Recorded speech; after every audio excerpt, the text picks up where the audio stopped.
ரசிகர்களின் பெரும் எதிர்பார்ப்புக்கிடையே தனுஷின் குபேரா திரைப்படம் திரையரங்கில் வெளியானது. சேகர் கமுலா இயக்கத்தில் தனுஷ் நடிப்பில் குபேரா என்ற படம் உருவாக்கப்பட்டுள்ளது. தெலுங்கில் முன்னணி நடிகரான நாகார்ஜுனா இப்படத்தில் முக்கிய கதாபாத்திரத்தில் நடித்துள்ளார். நடிகை ராஷ்மிகா, ஜிம் சரப் ஆகியோரும் இப்படத்தில் நடித்துள்ள நிலையில் தேவி ஸ்ரீ பிரசாத் இசையமைத்துள்ளார்.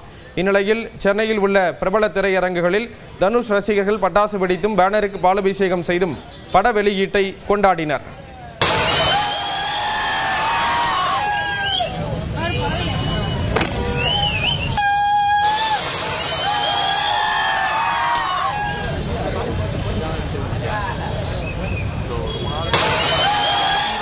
போற்றியே நமச்சிவாயம் போற்றியே பிறப்பருக்கும் என் ஈசனே பொறுத்தருள் என் ஏகனே அப்படின்னு பொறுமையா இருங்க.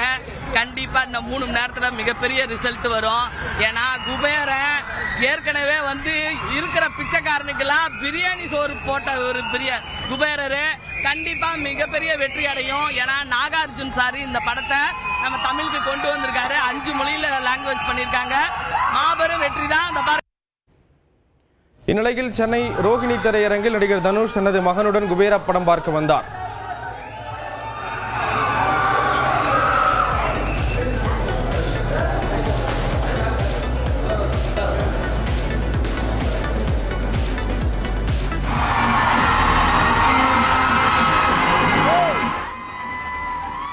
இதேபோன்று தமிழ்நாட்டின் மற்ற நகரங்களிலும் தனுஷின் குபேரா படத்தை காண திரையரங்குகளில் ரசிகர்கள் குவிந்தனர்.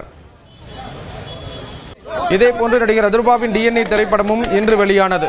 இந்நிலையில் சென்னை ரோகிணி திரையரங்கில் நடிகர் அதர்வா ரசிகர்களுடன் படம் பார்த்தார்.